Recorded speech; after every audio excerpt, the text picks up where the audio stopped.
Yo, yo, yo, it's your boy Casual Rail with the Silence A podcast. And man, we back with another one and a quick one at that. Yo, hit that like button, subscribe. We appreciate all the love. And as always, hit that comment section. Let us know what you think as we get into this one. And I'm going to be fair warning to you. It's going to be quick. It's going to be short because honestly, we don't really give a damn. I'm not sure why everybody else gives a damn. I'm not sure why it's even big news, but we're going to report on it. We're going to talk about it because it's a little interesting of why it is big news. Why is this a thing? Why is this fight even still relevant, right? We are talking about our boy, Conor Benn, finally getting his chance at Chris Eubank Jr. after all the scandal, all the drug cheat talk and everything, and he has been vindicated from that, right? Come to find out, they couldn't charge him with anything. They couldn't find anything. He's back. He's fully, reinstated, healthy, looks good. He's been boxing well. And the same for Chris Eubank Jr., looking good, swatting. But after, a year and a half now, that's been almost 2 years, why is this still a big fight? It was interesting back then. It was a challenge for, for Conor Benn to move up, multiple weight classes, take on, the likes of Chris Eubank Jr. It's a legendary fight, and both fathers had got it on back in the past. It reinvigorates that, and it's a big fight in the UK. Understood back then. Now, looking at it with everything that's happened, the scandals behind it, and maybe that's it. Maybe the scandals, maybe, the same thing with Ryan Garcia and David Haney in the United States. Basically, one trying to prove they are not a drug cheat, coming back, with all the hoopla, all the controversy that surrounded that fight. Maybe that's what does make it big, and maybe we're wrong. But either way, with this type of weight move up, and Conor Benn's activity hasn't really been there, right? Especially he hasn't fought really at that weight class. I believe they're going to be fighting at it might actually be a catch weight, but I believe it's around 160. And that's a challenge. Conor Benn's not the biggest guy. He's stocky, fit, strong. But Chris Eubank Jr.'s been fighting at that weight for a long time. And I know I'm talking out both sides of our neck, rooting for who? Terrence Bud Crawford to move from where? 154 to 168 to weight classes, take on the likes of Canelo Alvarez. But the difference is Terrence Bud Crawford has been active, pound for pound talent, and, can fit that bill. Him and Canelo, same stature, same height, reach is very close. Only thing difference is that weight and how long, Canelo's been fighting here.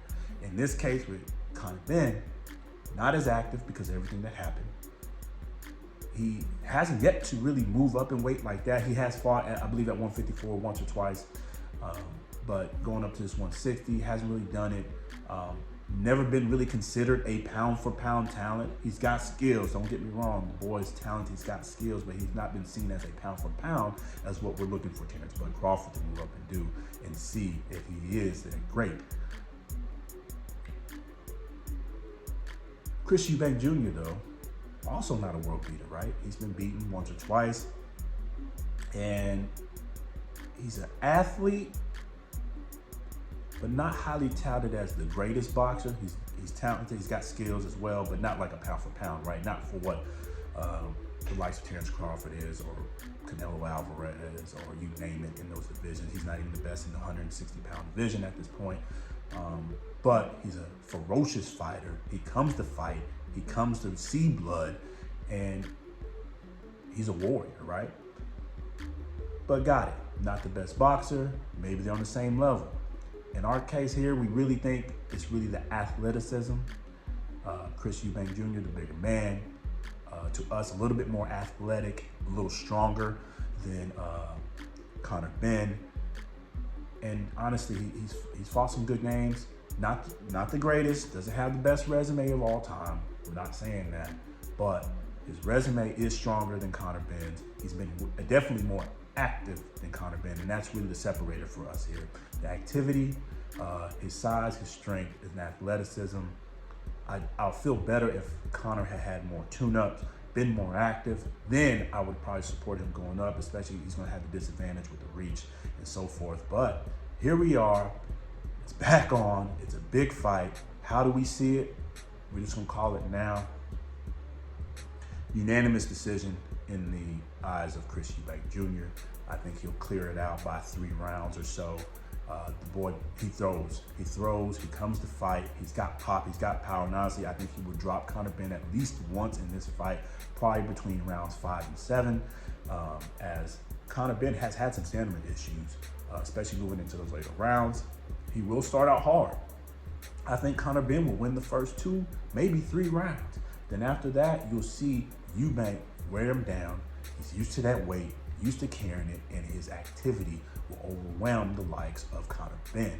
This is no hate on Conor Benn. It's just sheerly stating where we're at in time. But man hasn't been fighting that often. He has poor stamina, especially as he gets later in the fights. He does start out strong, start out ferocious, but this is how Eubank fights. This is how he's been carrying that weight. It's just physics, man. He's been carrying that weight. He's been doing this, and he throws punches and bunches. He throws them with mean intention.